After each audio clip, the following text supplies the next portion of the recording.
Je suis Praxitelis et je vous souhaite la bienvenue dans cette vidéo globale consacrée aux appuis. Nous allons y aborder les types d'appuis, la manière dont ils sont affichés dans nos logiciels et leur apparence réelle ainsi que diverses caractéristiques. Les appuis maintiennent et supportent une structure ainsi que les éléments qui y sont rattachés. Selon le type d'appui, ils empêchent certains déplacements ou rotations. Il existe de nombreux appuis, mais voici les plus courants. Les appuis encastrés, les appuis fixes et les appuis mobiles. Ils diffèrent principalement par le nombre de mouvements qu'ils permettent, qu'on désigne par le terme degré de liberté. On les différencie aussi en fonction des forces auxquelles ils peuvent résister, aussi appelées forces d'appui. Commençons par les appuis mobiles, également appelés appuis glissants ou monovalents statiques. Ce type d'appui permet les rotations et les déplacements horizontaux. Sa résistance concerne uniquement les déplacements verticaux.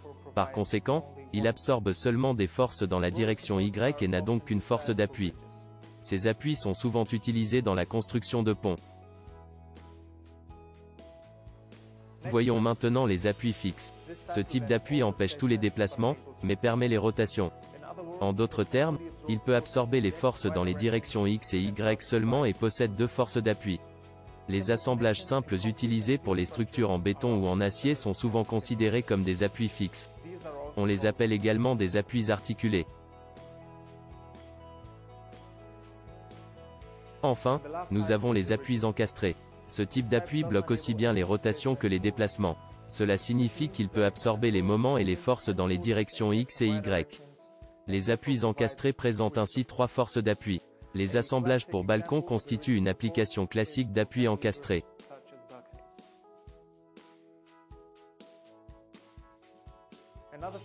Les libérations de moments entre deux poutres sont aussi un appui encastré fréquemment utilisé. Il ne s'agit pas d'appuis articulés, mais elles peuvent absorber et transférer des forces horizontales et verticales. Il est important de noter que les articulations n'ont pas de moment. Il existe bien sûr d'autres types d'appuis, y compris non linéaires, dont nous discuterons dans une prochaine vidéo. Cette sélection des appuis les plus fréquemment utilisés dans le calcul de structure est maintenant terminée. Nous espérons qu'elle vous a plu. N'hésitez pas à nous indiquer vos suggestions ou vos idées pour une prochaine vidéo dans les commentaires. À bientôt.